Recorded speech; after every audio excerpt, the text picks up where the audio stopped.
Welcome back, everybody, to the Big Dudes in the Trenches podcast. Tug disappeared. We had three of us here at one point. There are three hosts of this show.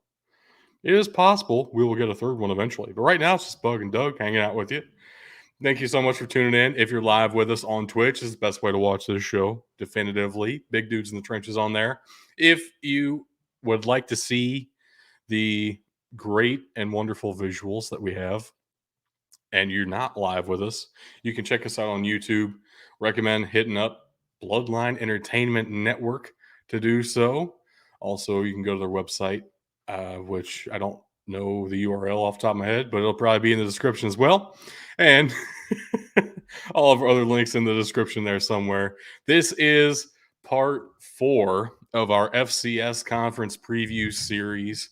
We have already made it through all 10 of the FBS conferences, and now we're on the 4th of 13 FCS conferences to, wrap up all of our conference previews for this year. This is the United Athletic Conference this go around, which is a brand new conference. Didn't exist last year. This is a combination of the ASUN and WAC with not that many teams remaining in either of them because they've been losing teams to the FBS. Conference USA keeps poaching everybody. Also included in our tier list later is Kennesaw State here.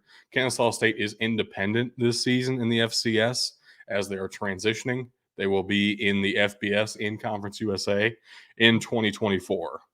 But for right now, they didn't have anywhere else to go, so we put them in this tier list maker as well. What do you think about the United Athletic Conference heading into 2023?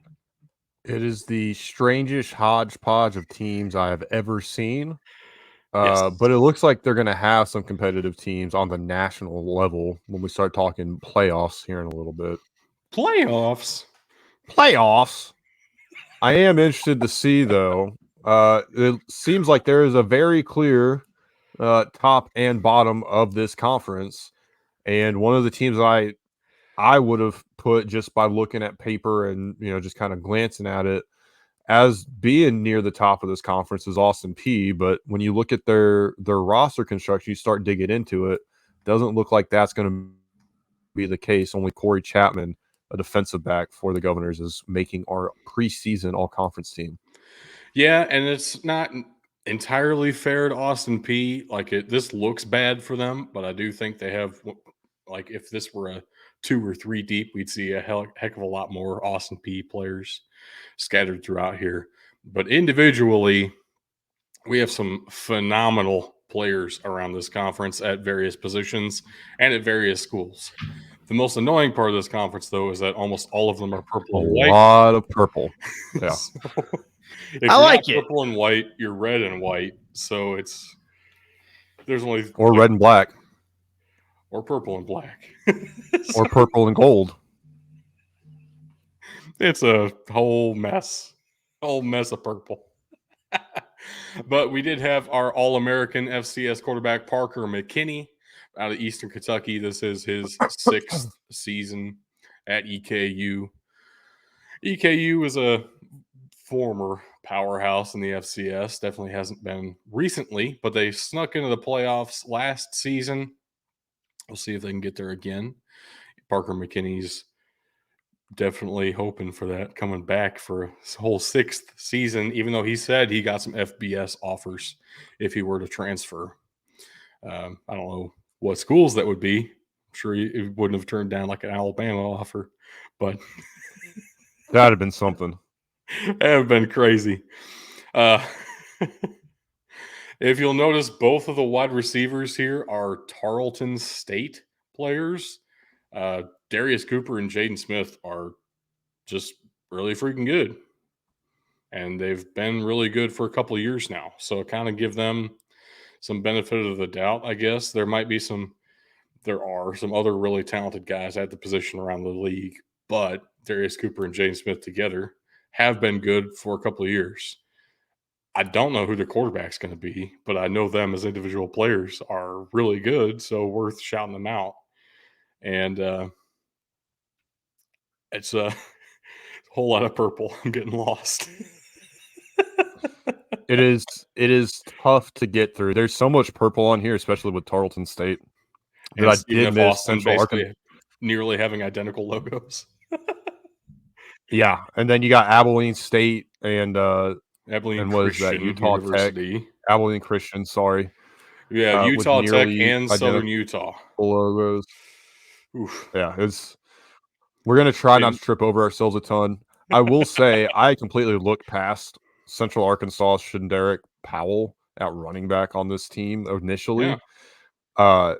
Because I was going to be a little upset with you because this team has also been very much on the rise and would have been another one of those top teams that came to mind.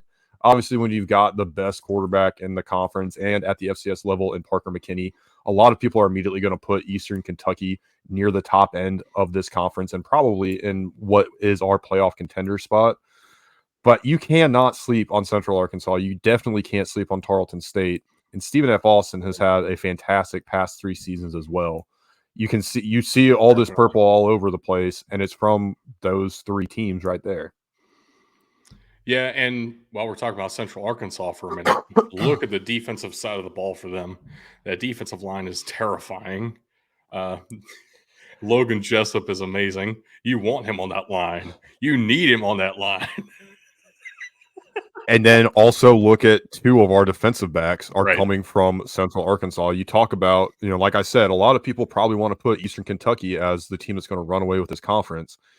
You want to find a team that's built to beat them, it's Central Arkansas, especially with a good running game. They're going to be able to keep the ball out of his hands and keep him from throwing all over the field on him.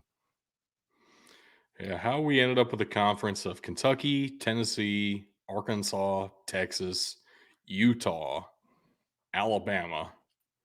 Um, I have no idea.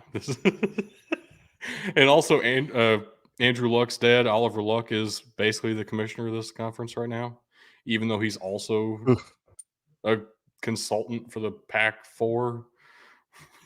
So, this is He didn't do a very good job there, so we'll see how he does here. he just got hired as a consultant, basically, probably a tryout to see if he's going to replace Klavikov. I don't know. We'll see. Tug's UAC got some is family. wild. Tug's got some family stuff going on, but I really wish he was here to pronounce the offensive lineman out of North Alabama's name. Yes, I was really wanting that too, actually. Oh my gosh. Is that Fau Teval? No, that's a hard no. I Thank you for tried. playing, though. Thank you for playing. I do appreciate it. Do I win 0 points? Yes. Oh, okay. We're You all actually- dumber for having you- listened to you. You actually owe us points. And may God have mercy on your soul. But I guess let's go ahead and jump to our tier list for the UAC. And again, in no particular order, just whatever order the logos happen to populate when I dragged the image files over to this website. That's behind the scenes action for you. Starting us off with Tarleton State. I mean, look at all the guys that we had on the all conference team, and yet I don't really think they're going to contend for the conference title.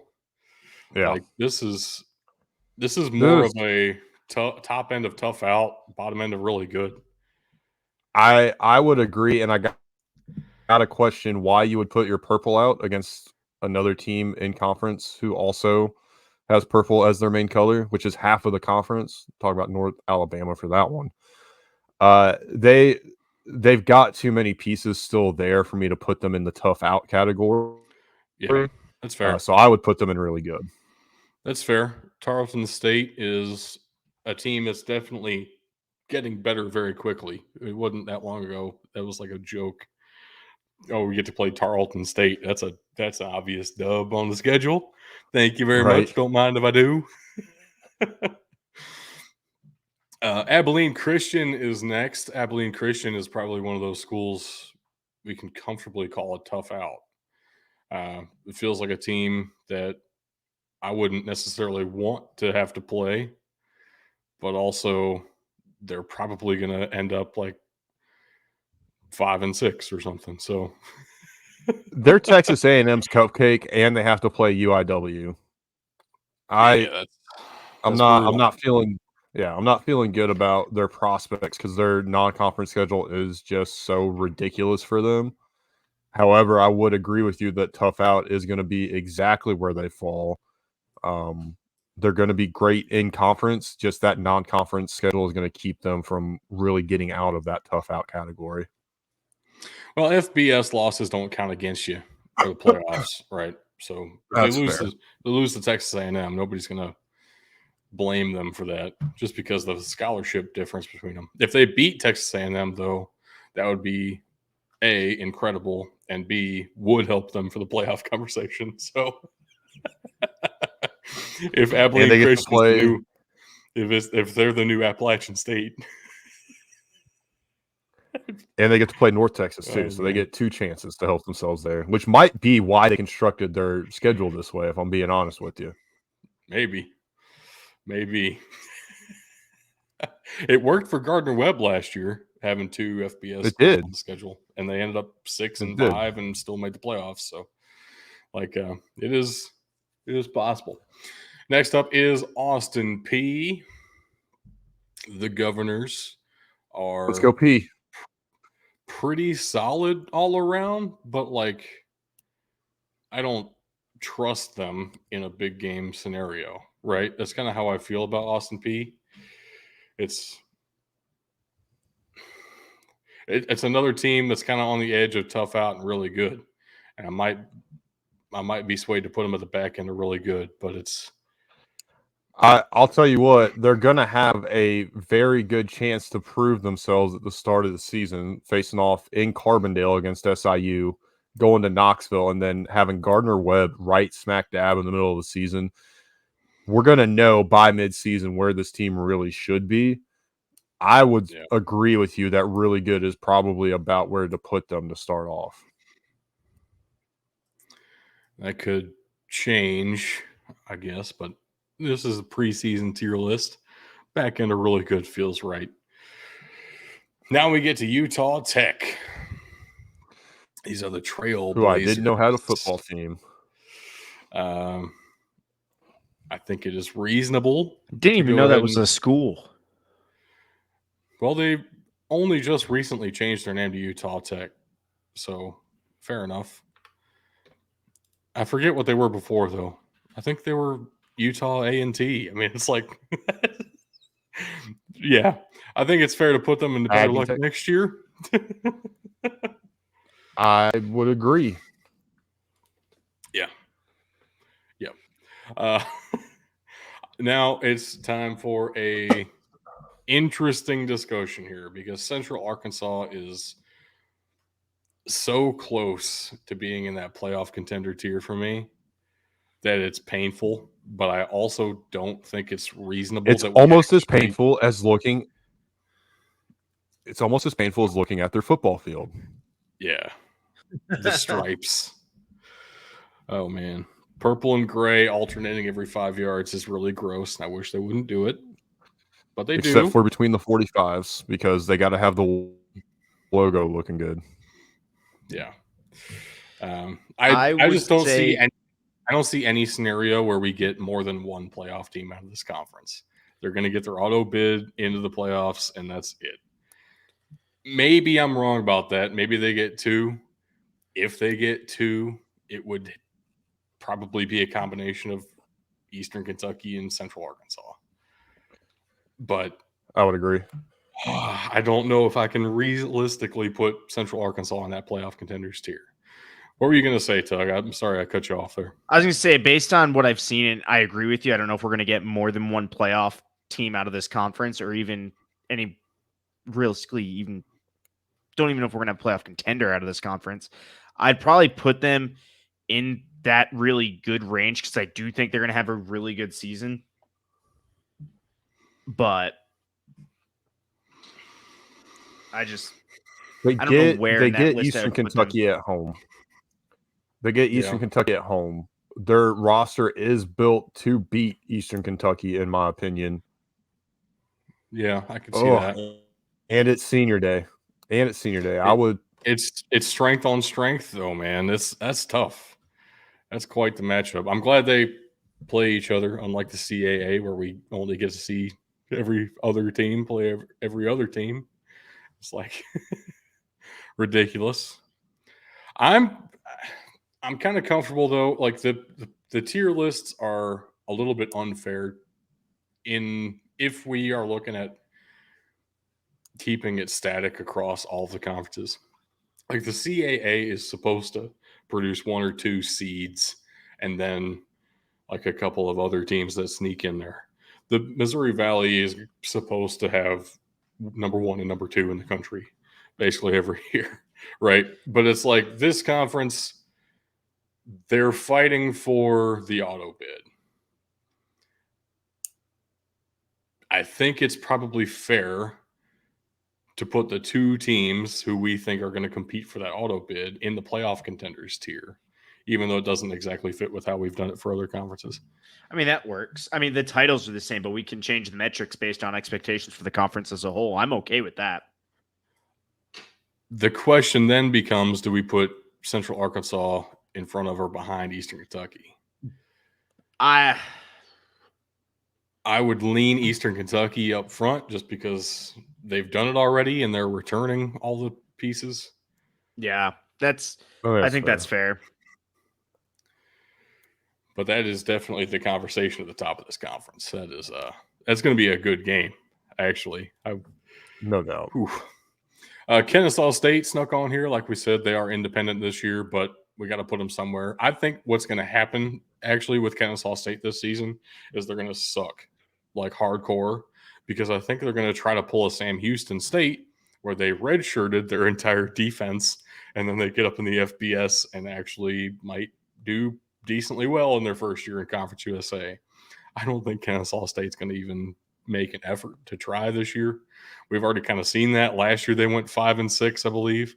Like they've got their spot locked up. They're heading to the FBS soon. Let's just let's wrap things up. I think it's almost fair to put them in better luck next year. Like, yeah, that's what they're shooting for. So they're not built to make any noise this year either. I mean, it's just right. They're there. They're getting ready. But ahead not of go to a bowl game for 3 years anyway. Right. I would lean ahead of Utah Tech. Well, yeah. I would almost say, like, realistically, they're not that bad this year. But honestly, from a Kennesaw State perspective, they're not building for the FCS anymore. They're building for the FBS, and they're building for next year. They're already looking ahead to next year. There's no way they're not. So that takes us to North Alabama here. North Alabama has a couple of players on our all-conference team, both on the lines. The wonderful mispronunciation by Tug at the beginning there, and then Cameron Green at defensive line as well. I don't trust basically any other position necessarily for North Alabama, but the lines are good enough that it makes them not that bad to me. I'm okay with not that bad. Like, I would definitely take North Alabama over Utah Tech. Let's just take them over Kennesaw. I don't know that Kennesaw really counts in this discussion. I just had to put them somewhere. So we put them ahead of Utah Tech. So, I mean, if we're being honest with Kennesaw State, I think the real answer there is to put them in not that bad as well. Like, I don't think they're. I don't think they're going to nosedive. I think they're at minimum of a 500 team, right? Which isn't possible because they play 11 games, but still. Like, is North Alabama better than Kennesaw State this year, though? Probably not. But I don't think they're a bottom feeder of the conference. What are you thinking, Bug?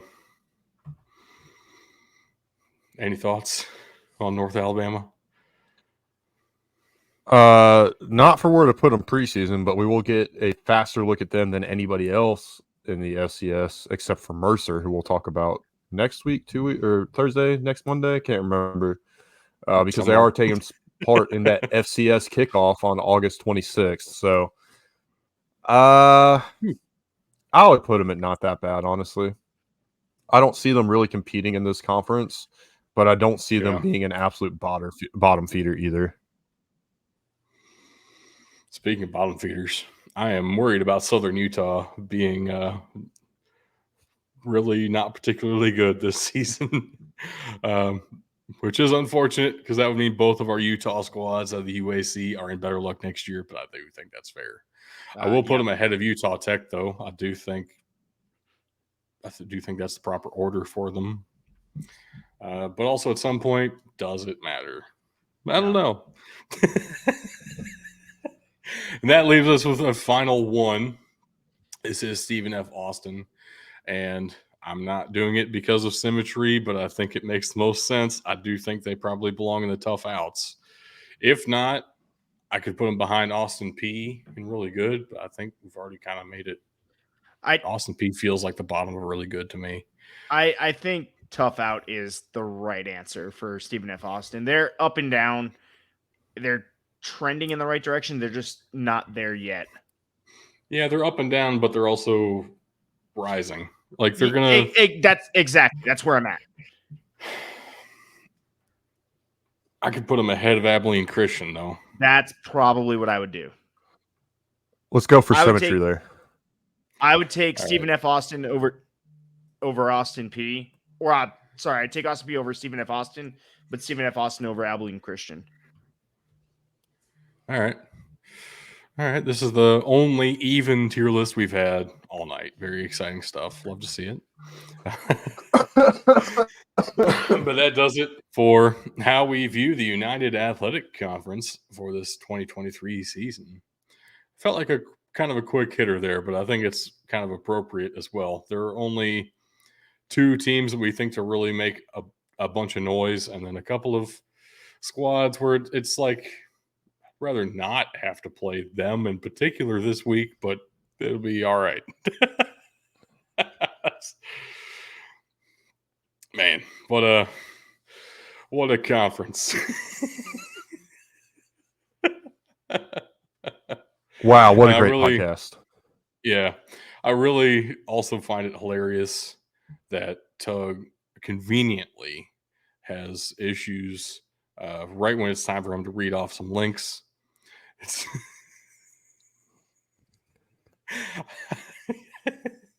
He's going to be mad about that one. He's got stuff going on. Give him a break. I know. All right, ladies and gentlemen, I heard it's time for some links for you guys. Yes. And I figured I'd bring my beautiful face, back on the show for you.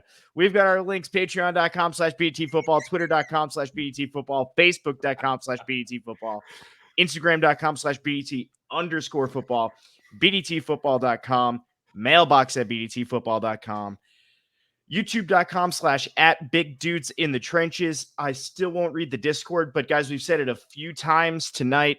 It is scrolling across the bottom, has been since the beginning of this last preview. Please check us out and check our friends out at bloodlinenetwork.com. There's a bunch of great guys, bunch of different content on there. Please come join us. Give the guys all out there a watch, a listen, a read, whatever you can. Help us all out. Absolutely. What a triumphant return for Tug. That was beautiful and glorious, and I appreciated every second of it. I was just waiting for you to complain just enough. All right, folks. I think that does it for our first part of the FCS conference preview editions. We will have several more of these to go. As a matter of fact, we have 9 of these left to do. So stay tuned on all platforms. We'll be back live Twitch on Thursday night. So highly recommend you check us out there. And thank you so much for watching, folks. Bug, do you have any great closers for us? Do I? I mean, is it great? It's not as great as the last one. The last one I thought almost killed you guys. Well, please don't kill us. I might. So enjoy that. God damn it. I went to the bookstore the other day. Good. I went to the bookstore the other day. They had a book, How to Solve 50% of Your Problems. So I bought 2. All right, ladies and gentlemen. Wouldn't it just have your problems every time? So essentially, you'd have 25% of your problems remaining after buying 2 of them. You need to keep stockpiling that book, is what I'm saying. That's assuming it always fixes 50% of your problems. Well, that's the name of the book. Well, that's but- what it says. Yeah. Right. God damn, I hate you guys. As I'm the one lawyering this, I hate you guys. That's why it was the perfect joke for right now. All right, ladies and gentlemen, that is all the time we have on the show. Thanks for watching and or listening. And just remember, you can't win a game if you can't win in the trenches.